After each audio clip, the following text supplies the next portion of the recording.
We are at a trying time in American history. The history of America has never been tested as it has been during this time.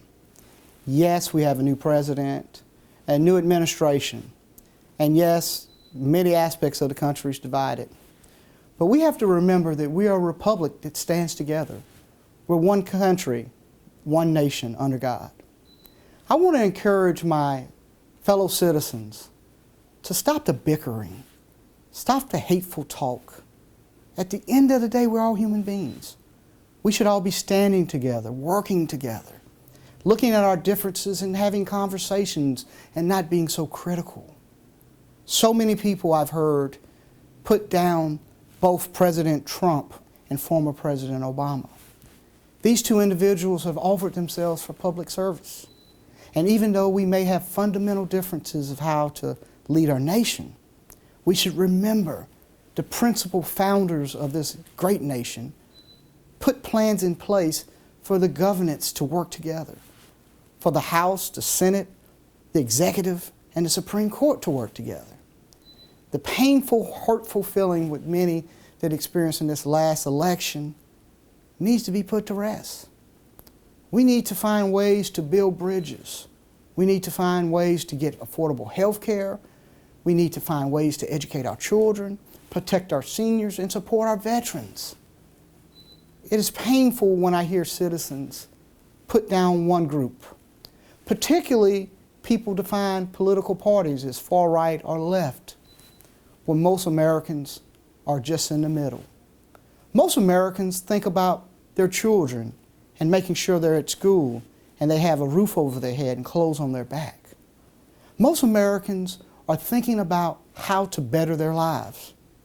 But we listen to the news and talk radio and the national dialogue, and we do not allow them to define us.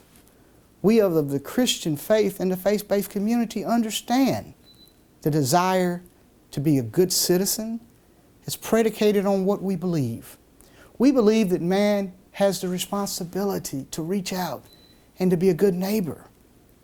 That is our purpose, to be a people that is together, not a people separate. We have to stop this bickering. Let me just make a clear statement. From a historical context, Andrew Jackson was the President of the United States. He promoted slavery, fought for slavery, and during his tenure, he was the founder of the Democratic Party. At that time, the Republican Party was in favor of trying to keep the Union together and work together. We've allowed feelings of hate, of intimidation, to separate us. We need to find ways to let people know, just because you're a Democrat, you're not evil. Just because you're a Republican, you're not evil. But you're an American first. And to build those bridges as Americans, we have to come together. We have to remember this country was founded for all of us to pursue happiness. And I'm here with this message to you. If you believe that we can do better, if you believe that we can create a better dialogue, and if you believe that we can pull people in to what Christ would want us to do, walking amongst ourselves with the thought of kingdom building, then stand up with me. Join this cause and tell another citizen, yes, we may have differences, but we know we're still one nation under God with liberty and justice for all.